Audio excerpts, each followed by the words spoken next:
Hi, welcome to the second video covering preventative strategies. My name is Laura Lynn LaPointe and I'm a board-certified behavior analyst. I am here on behalf of the Alabama Psychiatric Medication Review Team, a collaboration between Alabama's Department of Human Resources and the Auburn University Department of Psychology. Today you are watching the second video of a two-video series covering preventative strategies that you can easily use in your home. In the first preventative strategies video, I discussed what routines and first-then statements are, when to use them, and how to use them. In today's video, I will talk about two new preventative strategies, timers and providing choices. Let's jump in. If you watched our first video on preventative strategies, you will remember that preventative strategies are things we set in place to prevent problem behavior from occurring. Preventative strategies are things that we do in our home to prevent or to minimize problem behavior from occurring in our children. Let's quickly review the two preventative strategies from our first video and then go into detail covering the last two strategies. You may remember from our first video that routines are multi-step tasks that are done on a regular basis or are part of a typical activity. Routines can include a morning routine, a chore routine, or even a homework routine. Routines are important because they provide structure and they help the child complete tasks by themselves. You may also remember that first-then statements are statements that parents deliver to help a child complete a task. So for example, if a child is whining because they don't want to eat dinner and want to play instead, we could say, "First eat your dinner and then you can play." First-then statements are useful because they help the child remain on task and they increase compliance, meaning that the child is likely to complete whatever task we give them. Let's move on to our third preventative strategy, timers.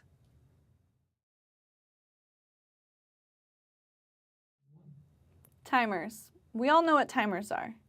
Timers are devices used for indicating time. But there are two different ways to indicate time, a countdown timer and a count up timer. With a countdown timer, a child has a specific amount of time in order to do something, like having 1 minute to pick up toys. With a count up timer, the timer records how long it takes to do something, like a stopwatch. We actually use a count up timer more than we think. We use it when we say, "Okay kids, let's see how fast we can pick up these toys," and then start the stopwatch. Our kids are likely to quickly pick up the toys because they're being timed, like a race. Now let's talk about why timers are useful. Timers can be useful in so many different ways. First, they strengthen expectations.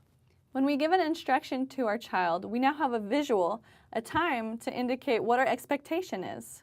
Timers are also useful because they signal when an activity is over. In this case, timers take off some of the pressure of us parents when the timer goes off and it's time to clean up. Timers make our job a lot easier. They also signal the length of reward time. If our child has earned reward time, like having 10 minutes on the iPad, we can use a timer so that we become less of the bad guy when the timer goes off and iPad time is up. Timers are very easy to use and can be incredibly beneficial in our home. Let's now talk about when we should use timers in our homes. What are some good opportunities for us to use timers with our children? If our child has a difficult time transitioning or moving from one activity to another, timers can be very useful during these transitions. All we have to do is set the timer. When the timer goes off, it's time to clean up and move on to the next task or activity. Timers can also be helpful if our child has a hard time leaving a preferred activity or person, people or things that they really like. If we know that our child is going to have a hard time leaving the park, we can say, "In 5 minutes we're going to leave," and then set the timer. Once the timer goes off, it's time to leave. The use of timers is a very practical tool if our child is slow in completing a task. If our child takes a really long time getting dressed in the morning, we can use a timer to speed our child up. Shortly, I will give you an example covering this situation. And lastly, timers are great when expectations need to be upheld. If our child needs to complete a task in a specific amount of time or for a set period, we can use a timer for that. Or if our child only has 30 minutes to watch TV after school, we can also use a timer to indicate that time. It's easy to see how timers can be used in our everyday lives. Let's now talk about how to specifically use timers at home. There are 3 things we need to do when using timers with our children. First, we need to inform the child of the time limit. If the child has 5 minutes to get dressed in the morning, we first need to tell them, you have 5 minutes to put your clothes and your shoes on. This step is really important because it informs the child of our expectation. The second thing that we need to do is to set the timer for the specified time. If we are going to have a time limit on something, we really need to use a timer to uphold that time limit.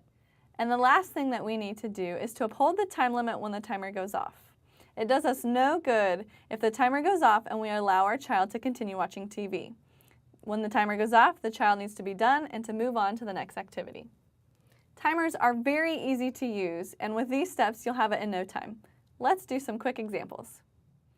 It's really easy to use timers throughout the day.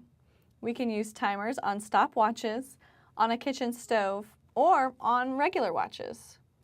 And what's really great is that we always seem to have timers with us, on our phones. Timers can be used for all sorts of activities. We can use timers during TV time. So for example, Devin, you have 30 minutes to watch TV. I'm setting the timer. We can use a timer for exercise to make sure that we or our children stay active. Okay kids, let's go on a 20-minute walk. Timers can be used for potty sits when we are toilet training. Okay Tabitha, sit on the potty for 2 minutes and then you can wash your hands. We can even use timers in 2 different ways during cleanup time. Okay kids, let's see how fast you can clean up. Ready? Go! Here we are using a count up timer. How fast can we do a task? We can also use a countdown timer. Alright kids, you have 3 minutes to clean up these toys. Timers can be used for so many activities and you can use them almost anywhere. So far we have learned all the important things about timers. What timers are, how to use timers, when timers are beneficial, and we cover different examples. Now let's move on to our next preventative strategy, providing choices.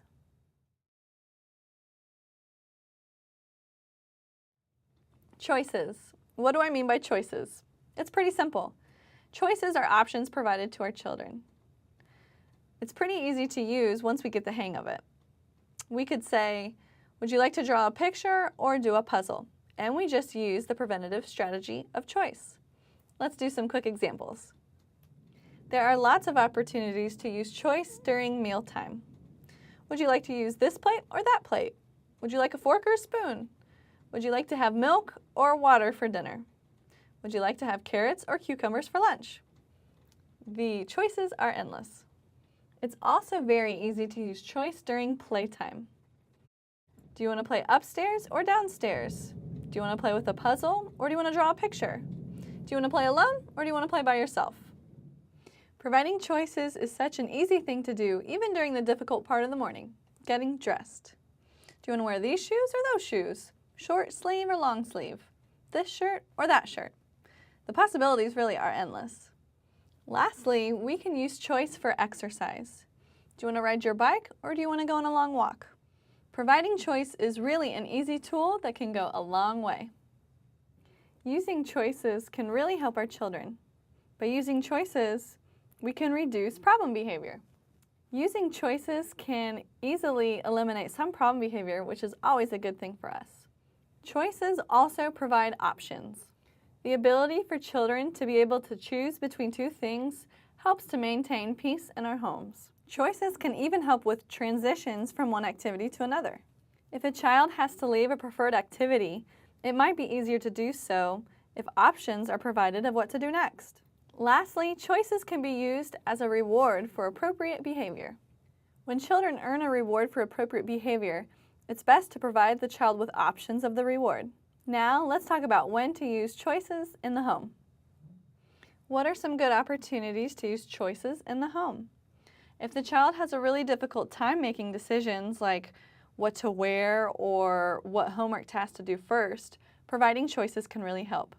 If the child is young and has a hard time deciding what to wear in the morning, we can pick out 2 outfits and instruct the child to pick one.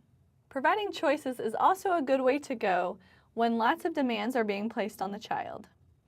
When choices are provided during these situations, it helps decrease some of that inappropriate behavior that we may likely see. Lastly, if the child needs to transition from a preferred much-like activity, it's a good idea to use choices here.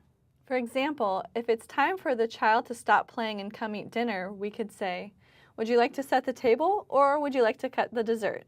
By providing choice, the child will most likely have an easier time transitioning away from the preferred activity. Now, let's talk about how to exactly use choice.